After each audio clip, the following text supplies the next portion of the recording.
For another chance to win $1,000 right now on KTIK. KTIK. Text this word, spend. Text that to 95819, brought to you by WeatherTight Roofing since 2008. Okay, yesterday, by the way, welcome our video audience, Prater, on the KTIK YouTube channel. If you go there right now, you'll see all of us.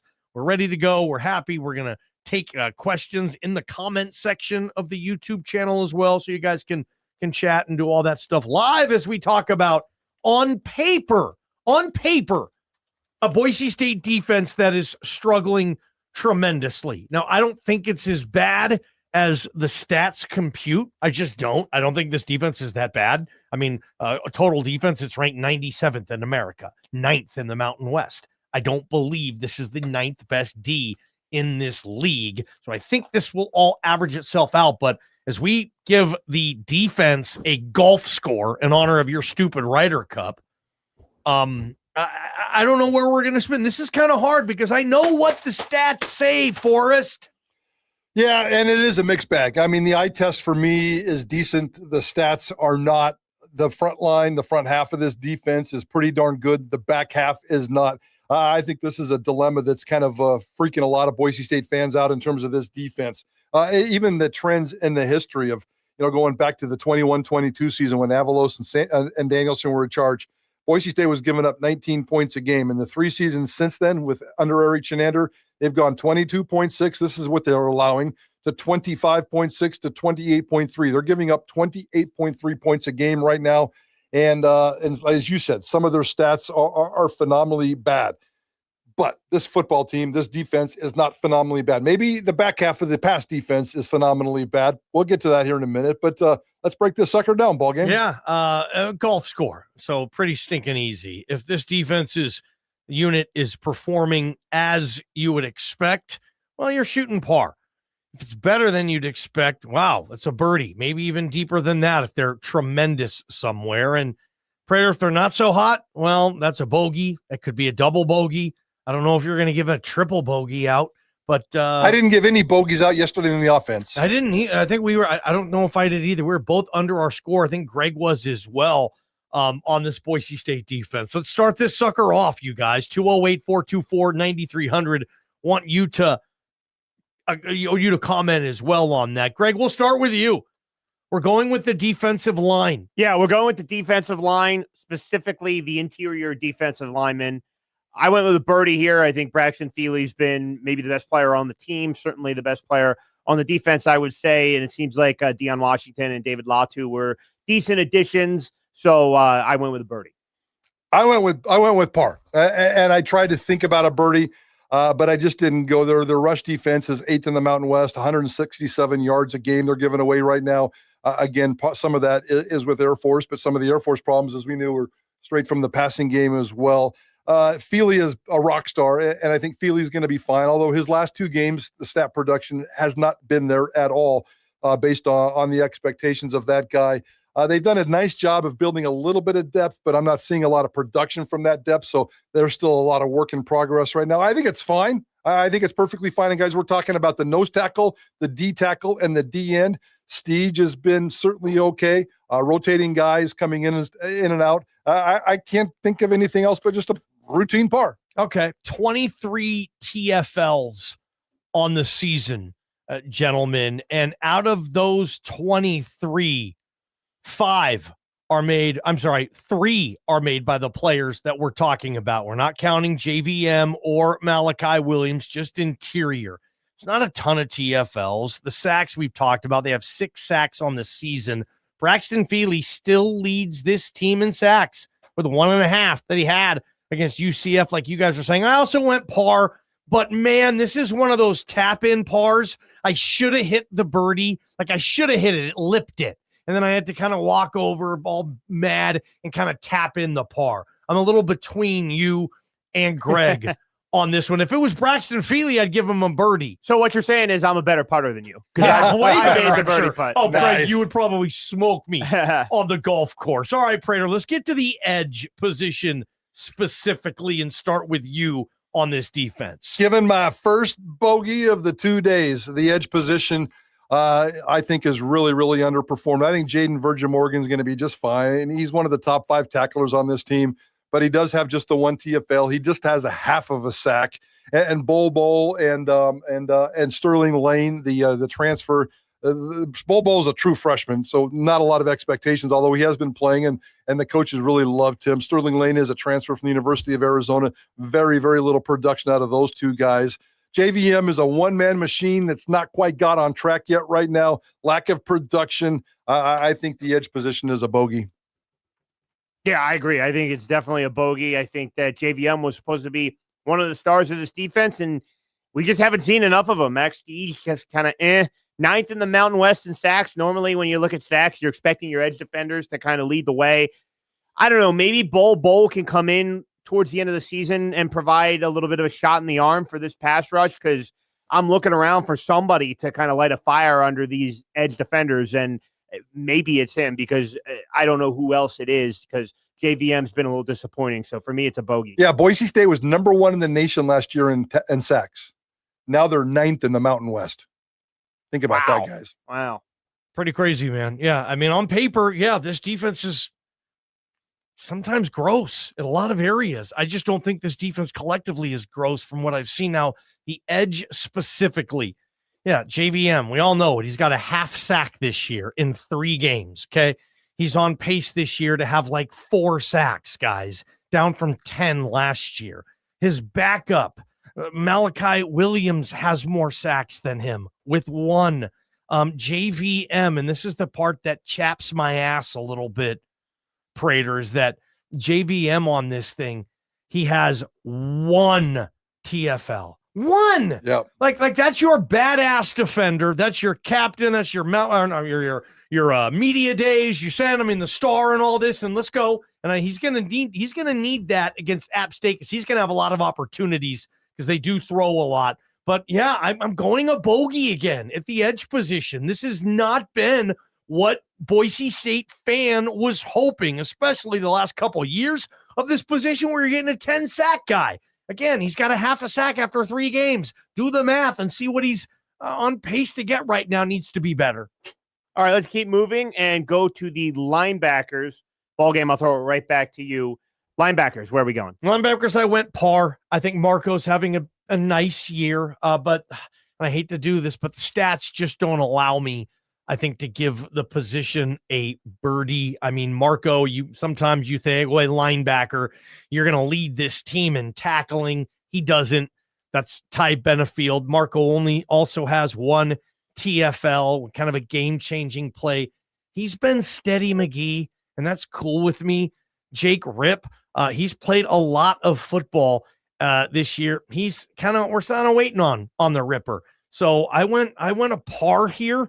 And I think I'm probably closer to a bogey than a birdie. I don't know. Correct me if I'm wrong on this, Michael. No, I think you're right. I definitely went with a par here. And this is, let me take you back to the Ryder Cup format when you play alternate shots. So you're a 2-man team. And Marco Notriani just piped a drive down the field, down the fairway, 325 yards in the middle.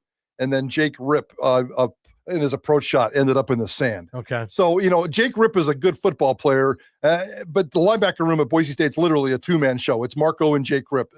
End of conversation there.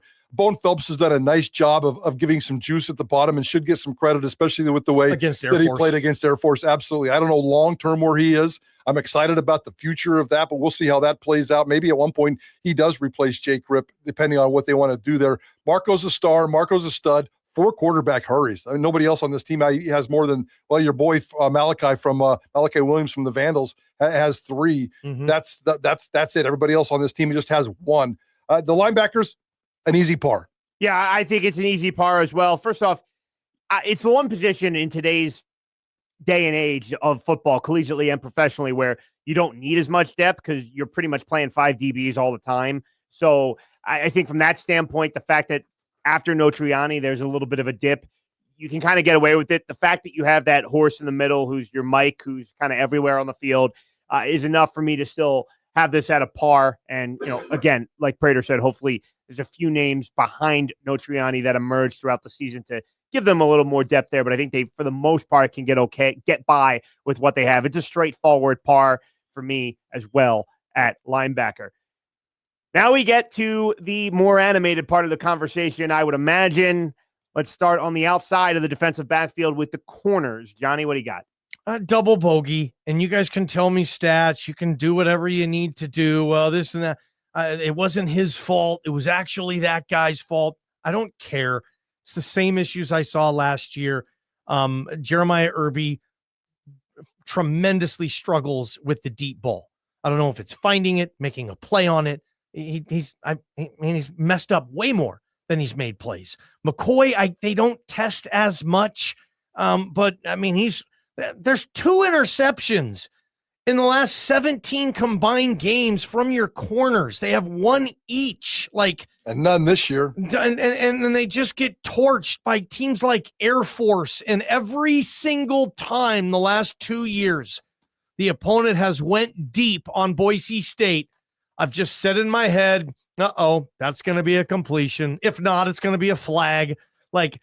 I wish maybe in a practice one day, all they would do is just send receivers running deep and just guard the deep ball. That's all they do for a day, because that's what teams are going to do against them. A double bogey at corner for me. I need these DBs, these corners, to make more plays out there and not just be sitting ducks, which I feel like they are sometimes. And it pisses me off, man. A double bogey for the corners. You're only as good as your coach. I'll leave it at that.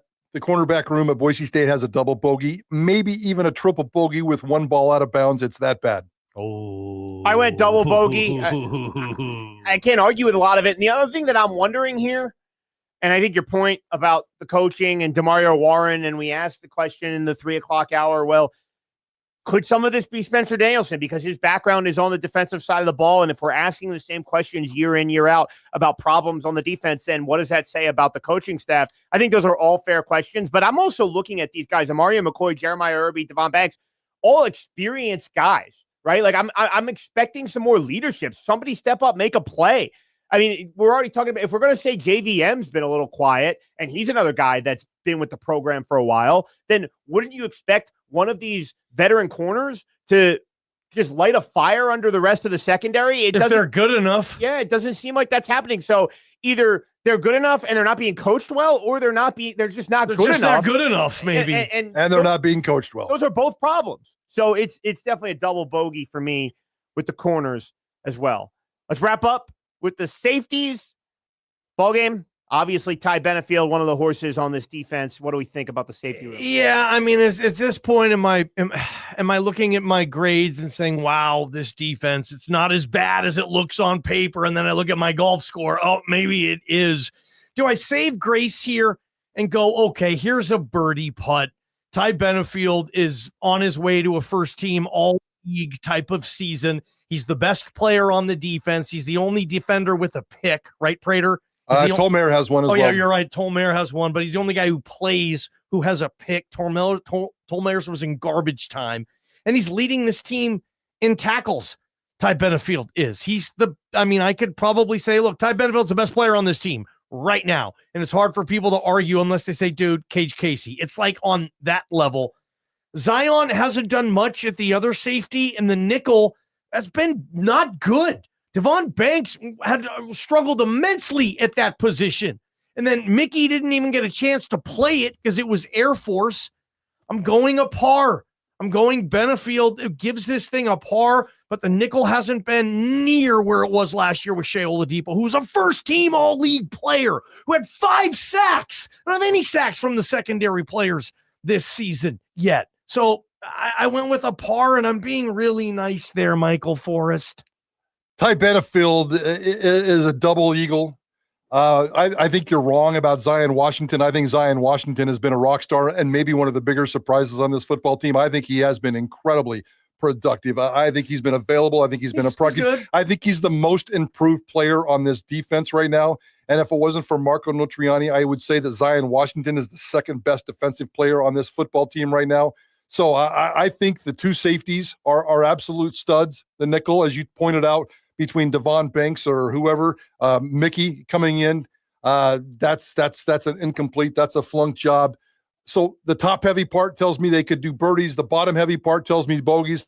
That means Prater's going to settle on a par. Yeah, I'll go the birdie just for, again, crediting the Benefield season and the start that he's had enough and Zion Washington and the improvements that he's made. Those are 2 of their 3 leading tacklers. Yep. So I think now you could make the case that that's not good if your defensive backs are coming up and making that many tackles. But at the same time, we all know that safeties tend to, some of them can play in the box and around the line of scrimmage as well. So I went with a birdie, perhaps my one nicer grade here for the defense. But so far, you average it out, it feels like, a bogey here on the aggregate score here?